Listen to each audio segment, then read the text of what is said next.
Եվ այսպես Ամերիկայի Միացյալ Նահանգները հանձնում է Հայաստանը եւ տարածաշրջանը Թուրքիային։ Հարգելի հեռուստադիտողներ, Ամերիկայի Միացյալ Նահանգների դեսպանատունը ինքը տարիների ընթացքում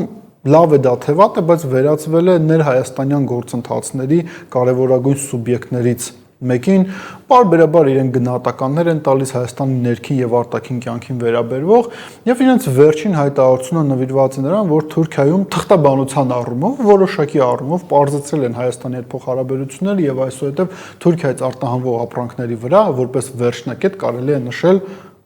Հայաստան բառը։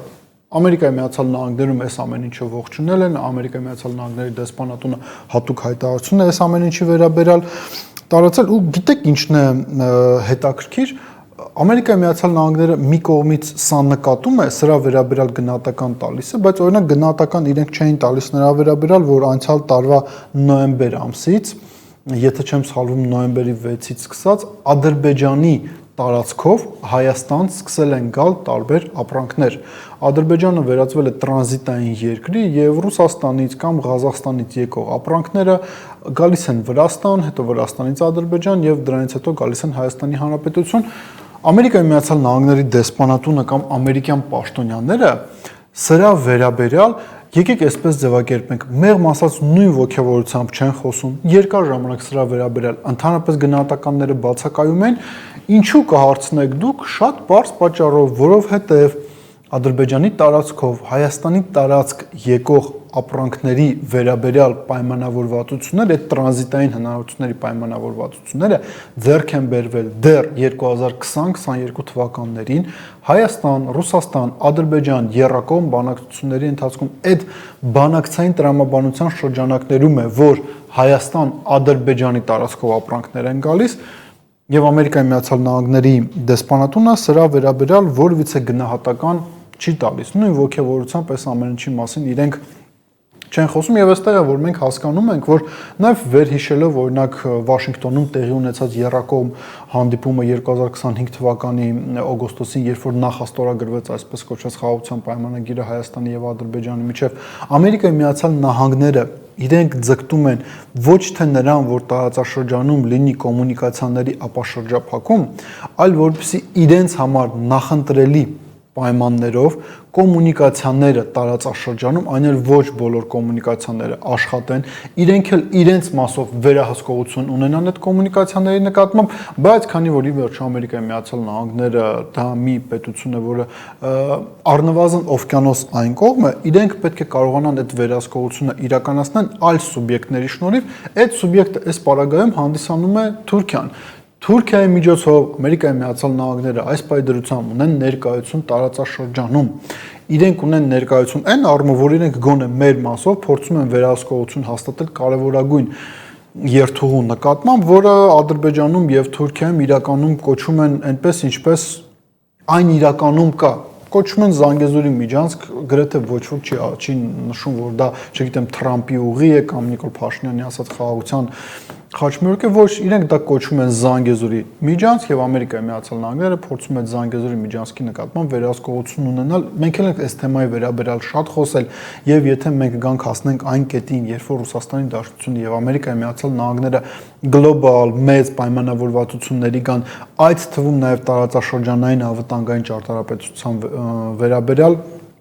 կա իհարկե հավանականություն, որ կոմունիկացիաների վերահսկողության նկատմամբ եւս որոշակի պայմանավորվածություններ կլինեն, բայց քանի չկա ռուս-ամերիկյան այդ մեծ գործարքը, մենք պետք է արձանագրենք, որ Ամերիկայի Միացյալ Նահանգները եւս շահառու է տարածաշրջանում եւ իր շահերը փորձում է առաջ տանել Թուրքիայի միջոցով։ Այստեղ չափազանց կարեւոր է նաեւ մարդկային գործոնը։ Այս համակարգը, որը դուք տեսնում եք, դա ծնվել է ի շնորհիվ Թուրքիայում եւ Սիրիայում Ամերիկայի Միացյալ Նահանգների դեսպան Թոմ Բարակի իր անձնական կապերի Սթիվ Ուիթկոֆի հետ Սթիվ Ուիթկոֆը հիշեցնեք Ամերիկայի Միացյալ Նահանգների նախագահ Դոնալդ Թրամփի խորհրդականն է Ռուսաստանի Դաշնության հետ թիվ 1 բանակցողն է Ամերիկայի Միացյալ Նահանգների կողմից իրենք ձևավորել են մի անվտանգային ճարտարապետություն, որի շրջանակներում կրկին ասենք Հայաստանի Հանրապետության տարածքներով անցնող կոմունիկացիայի նկատմամբ վերահսկողությունը Թուրքիայի միջոցով իրենք պահպանում են կոմունիկացիայի նկատմամբ վերահսկողություն, որը Թուրքիայում եւ Ադրբեջանում անվանում են Զանգեզուրի միջանցք, բայց գալով Ամերիկայի Միացյալ Նահանգների դեսպանատան հայտարարությանը եւ ստեղծված իրողություններին։ Տեսեք, հերթական անգամ արձանագրենք Ադրբեջանի տարածքով եկող ապրանքները, դրանք ծնվել են ոչ թե պայմանավորվածությունը դրանց վերաբերյալ ծնվել է ոչ թե 2025 թվականի օգոստոսին Վաշինգտոնում, այլ 2022 թվականներին տեղի ունեցած պայմանավորվածությունների բանակցությունների արդյունքում։ Դա մեծ տրամաբանական նաև լեգիտիմ հարց տալու հնարավորություն է տալիս։ Այսինքն կար հնարավորություն նույնիսկ առանց Արցախի հանրապետությունը հանձնելու, նույնիսկ առանց Արցախը Ադրբեջանի մաս ճանաչելու, աշխատացնել կոմունիկացիաները, Ադրբեջանի տարածքով տրանզիտ ստանալ, Հայաստանից միգուցե ինչ-որ ապրանքներ Վրաստանով գնային Ադրբեջան եւ այնտեղից արդեն գնային Ռուսաստան։ Այսինքն այդ ամեն ինչի հնարավորությունը կար, բայց Նիկոլ Փաշինյանը ուներ ընդամենը մեկ խնդիր՝ հնարավորինս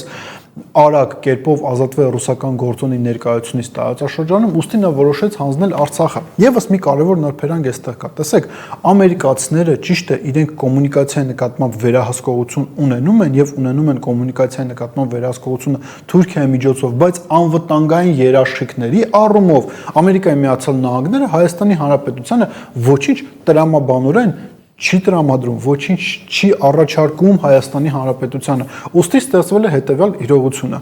Մենք մեր տարածքով կոմունիկացիայի նկատմամբ վերահսկողություն ենք հանձնում Թուրքիային, մենք փչացնում ենք մեր հարաբերությունները Ռուսաստանի Դաշնության հետ։ Այսօր օրինակ Նիկոլ Փաշինյանը հասել էր նրան, որ ասում էր, որ եթե ինքը, չգիտեմ, անձնական որոշում կայացնել եւ այլ տիպի քաղաքականություն վարել, ԵԱՏՄ-ն կփլուզվեր կամ կաթվածահար կլինի։ Նիկոլ Փաշինյանը հասկանանք, Նիկոլ Փաշինյանը, որ վախենում է Իլհամ Ալիևին ասել, որ նրա աչքի վերևում ունք կա, ինքը ասում է, որ ինքը իր քաղաքականությամբ ԵԱՏՄ-ն կաթվածահար կաներ։ Այս իրավիճակում մենք ունենում ենք նաև անվտանգային ռիսկեր, սրա վերաբերյալ Ամերիկայի Միացյալ Նահանգների իշխանությունները Հայաստանի Հանրապետությանը որևիցե այլընտրանք կամ երաշխիք չեն առաջարկում։ Չի հասկանում այս ամեն ինչը Նիկոլ Փաշինյանը, իհարկե հասկանում է։ Չի հասկանում Նիկոլ Փաշինյանը, որ Թուրքիան, Ադրբեջանը, Ամերիկայի Միացյալ Նահանգները Հայաստանից ուզում են հենց Զանգեզուրի միջանցք, այսինքն կոմունիկացիա, որը կաշխատի այն նույն տրամաբանությամբ, որով աշխատում էր Լաչինի միջանցքը 2022 թվականներին, իհարկե հասկանում է, բայց դա այն գինն է, որը Նիկոլ Փաշինյանը պատրաստ է Հայաստանի հաշվին վճարել իր ընկալմամբ վերարտադրության համար։ Իսկ Հայաստանի Հանրապետության քաղաքացիները պատրաստ են այդ գինը վճարեն։ Իրենք պատրաստ են Ադրբեջանին, Թուրքիան եւ Ամերիկայի Միացյալ Նահանգներին հանձնել Զանգեզուրի միջանցք առանց անվտանգային երաշխիքների։ Մտածեք այդ մասին։